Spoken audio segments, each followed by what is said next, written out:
ಬಂದು ಹೇಳಕ್ಕೆ ಹೇಳ್ರಿ. ಇದೇ ರೈತರು ಹೇಳಿದ್ ನನಗೆ.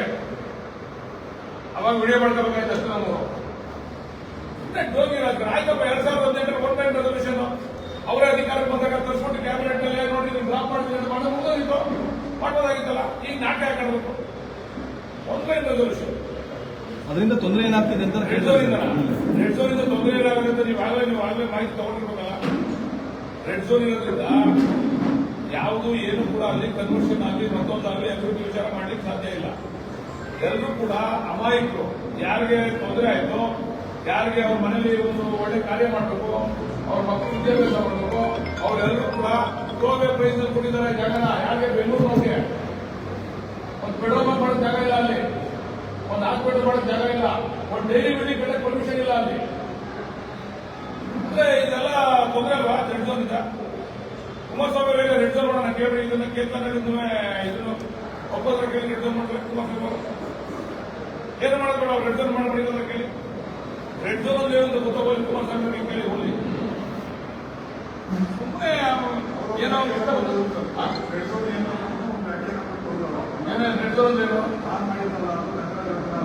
ಹೌದು. ನೀವು ಆದೇಶ ಮಾಡಿದ ಮುಖ್ಯಮಂತ್ರಿಗಳು ಇದನ್ನು ಮಾಡೋದ್ಮೇಲೆ ಆವಾಗ ಮುಖ್ಯಮಂತ್ರಿ ಯಾರು ಮಾಡಿದಾಗ PMRDA ಅವರು ಈ ಆದೇಶ ತಂದಾಗ ಇದ್ಯಾವುದು ಟ್ರಾನ್ಸಾಕ್ಷನ್ ಮಾಡಂಗಿಲ್ಲ ವಿತೌಟ್ ಸರ್ಕಾರದ ಪರ್ಮಿಷನ್ ತಂದಾಗ ಯಾರು ಮುಖ್ಯಮಂತ್ರಿ ಅಲ್ವಾ? ಇದನ್ನ ಮಾಡಬೇಕು ಅಂತ ಮೊದಲು ಮೀಟಿಂಗ್ ಮಾಡೋದು ಮುಖ್ಯಮಂತ್ರಿ ಅವರು. ನೀವು ಮಾಧ್ಯಮ ಅವ್ರನ್ನ ಮಾತ್ರ ಕೇಳೋದು, ನಮ್ಮ ಮಾತ್ರ ಟ್ವಿಸ್ಟ್ ಮಾಡಿ ಕೇಳಿದ್ವಿ. ಅವ್ರನ್ನ ಕೇಳಿ ನೀವು ಅವರೆಲ್ಲ ಇಂಟರ್ನಲ್ ಕೇಸ್ ಅಂತ ಗೊತ್ತಿಲ್ವಾ? ಹೋಯ್ತಾ ಏನೋ ಒಂದು ಏನ್ ಹೊಂಟೋದು ನೀವು ಮಾಧ್ಯಮ ಅದಕ್ಕೆ ಅದು ನೀವು ಟ್ವಿಸ್ಟ್ ಮಾಡಲ್ಲ. ಯಾರು ಒಬ್ಬರು ಮುಖ್ಯಮಂತ್ರಿ ಆಗಿರೋದು ಯಾರು ಕೇಳಿಲ್ಲ.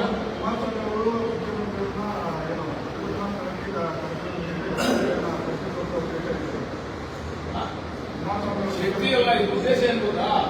ಅವರೊಂದು 25,000 ಜನ ಬರ್ತಾರೆ, ಮುಖ್ಯಮಂತ್ರಿ ಗೊತ್ತಾಗ 4 ವರ್ಷ ಹೊಡೆದಾಡಬೇಕು, ಅದು ಲ್ಯಾಂಡ್ ಆಗಿ ಪ್ರಾಬ್ಲಮ್ ಆಗಬೇಕು, DK ಶಿವಕುಮಾರ್ ಅವ್ರಿಗೆ ಕೆಟ್ಟದ್ದು ತರಬೇಕು. ಅಲ್ಲ ಕಡೆ ಆ ಸ್ಥಳದಲ್ಲಿ ಯಾವ ರೈತರು ಬಂದು ನಮ್ಮವರು ಹೊಡೆದಾಡಿದ್ರೆ ಅದು ಕೆಟ್ಟ ಸರ್ಗೆ ಕುಮಾರಸ್ವಾಮಿ ಅವರು ಇದರಲ್ಲಿ ಬೇಳೆ ಬೇಯಿಸಿದ್ರು.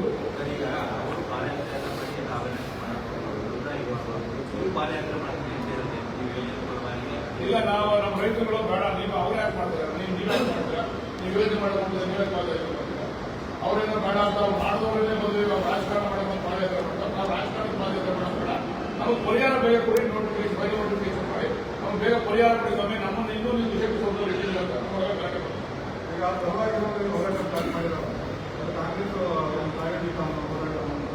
ಈಗ ಅವರು ವಿರೋಧವಾಗಿರೋದು ಜೆಡಿಎಸ್ ಪ್ರಾಯೋಜಿತ. ಅವ್ರು ಜೆಡಿಎಸ್ ಪ್ರಾಯೋಜಿತ ಆದ್ರೆ ಕಾಂಗ್ರೆಸ್ ಪ್ರಾಯೋಜಿತ ಅಂತ ನಾವು ಕುಮಾರಸ್ವಾಮಿ ಅವರ ಸ್ಟೇಜ್ ಮೇಲೆ ಬಂದಾಗ ಕುಮಾರಸ್ವಾಮಿ ಅವರ ಸ್ಟೇಜ್ ಬಂದಿದೆ ಜೆಡಿಎಸ್ ಪ್ರಾಯೋಜಿತ ಜೆಡಿಎಸ್ ಪ್ರಾಯೋಜಿತ ಅಂದ್ರೆ ಕಾಂಗ್ರೆಸ್ ಪ್ರಾಯೋಜಿತ. ಸರ್, ಇನ್ನುಳಿದ ಕಂದಾಯ ಗ್ರಾಮಗಳದ್ದು ಅಂತಿಮ ಅಧಿಸೂಚನೆ ಯಾವಾಗ ಆಗುತ್ತೆ? ಶೀಘ್ರದಲ್ಲೇ ಮಾಡ್ತೀವಿ. ಪುನರ್ವಸತಿ ಬಗ್ಗೆ ಹೇಳಿಲ್ಲ ಸರ್, ರಿಹಾಬಿಲಿಟೇಷನ್ ಬಗ್ಗೆ ಹೇಳಿದ್ರಲ್ಲ, ರೈತರ ಮನವಿ 75 ಸರ್ಕಾರದ ನಿಲುವು ಏನಿದೆ ಸರ್ ಅದ್ರ ಬಗ್ಗೆ? ಯಾಕಂದ್ರೆ ಪುನರ್ವಸತಿ ಬಗ್ಗೆ ಹೇಳಿಲ್ಲ. ಪುನರ್ವಸತಿ ನಾವೀಗ ಸಾಕಷ್ಟು ಮಾಡ್ಕೊಂಡಿದ್ದೀವಿ. ಇನ್ನೊಂದು ವಿಚಾರ ಏನಾದ್ರು ಅಂತಂದ್ರೆ, ಯಾರು ಜಮೀನೇ ಇಲ್ಲ ಆ ಭಾಗದಲ್ಲಿ ವಾಸ ಆಗೋರು, ಏನ್ ನೋಟಿಫಿಕೇಶನ್ ಆಗ್ತದೆ ಆ ಭಾಗದಲ್ಲಿ ವಾಸ ಆಗೋರು ಜಮೀನೇ ಇಲ್ವಲ್ಲ, ಅವ್ರು ಹೋಗಿ ನಮ್ಮ ಪಂಚಾಯತಿ ಕಚೇರಿಗಳಲ್ಲಿ ಈಗ SIR ಮಾಡ್ತಿದ್ದಾರೆ. ಈಗ 2002 ಮತ್ತು 2025 ಯಾರು ನೋಡಿದೆ ಅವರು ನೇರವಾಗಿ ಇದಕ್ಕೆ ಓಟ್ ಲಿಸ್ಟ್ ರಿಜಿಸ್ಟರ್ ಮಾಡಬಹುದು SIR ಮಾಡಬಹುದು. ಅದೇ ರೀತಿ 2 ಇದರಲ್ಲಿ ಅವ್ರ ಹೆಸರುಗಳಿದ್ರೆ ಅಂಥವ್ರಿಗೆಲ್ಲರೂ ಕೂಡ ಉಚಿತವಾಗಿ ಮಾಡಿ ತೀರ್ಮಾನ ಮಾಡಿ. ಈ ಪ್ರಕ್ರಿಯೆಯಿಂದ ನಾನು ಈಗಾಗಲೇ ಅಧಿಕಾರಿಗಳಿಗೆ ನಾಳೆಯಿಂದಲೇ ಯಾರು ಆ ಥರ ಜಮೀನೇ ಇಲ್ಲದೆ ಆ ಭಾಗದಲ್ಲಿ ವಾಸ ಮಾಡ್ತಾರೆ ಅವರೆಲ್ಲರೂ ಪಂಚಾಯತಿಗೆ ಹೋಗಿ ಅರ್ಜಿಗಳನ್ನ ಕೊಟ್ಟರೆ ಆ ಅರ್ಜಿನ ಪರಿಶೀಲನೆ ಮಾಡಿ ಆ ಇದನ್ನು ಪರಿಶೀಲನೆ ಮಾಡಿ ಕಾನೂನನ್ನ ನಾವು ಎಲ್ಲರೂ ಕೂಡ ಉಚಿತವಾಗಿ 30% ಕೊಟ್ಟಂತ ತೀರ್ಮಾನ ಮಾಡಿದ್ದೀವಿ.